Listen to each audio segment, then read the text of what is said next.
good morning! So at last nakapag-video na naman pa ako ng ating another project ay chart. Sample po pala. So this one is gagawa po tayo ng geometric flip invitation.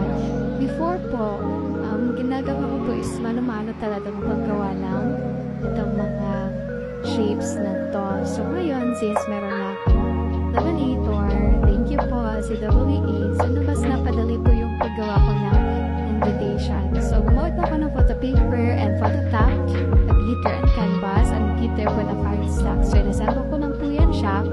And of course, nahirapan ako sa pag-layout kasi kailangan po talaga siyang basta magsakto-sakto siya. Medyo may mga error pa nga ito. So, gagawin ko sa sunod is makakorrect ko na siya. Sasalo ko na yung mga error.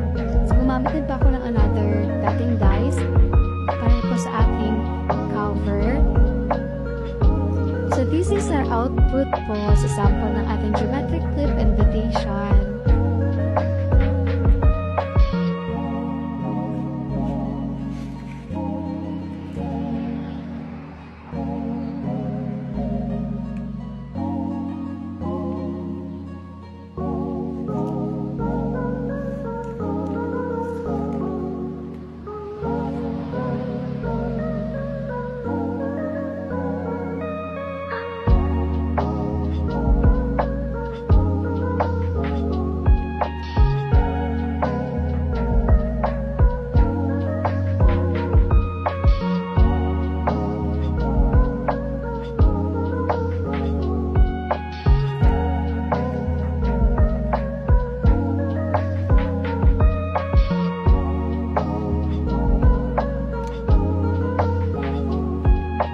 If you want to order, guys, just DM our page or direct message us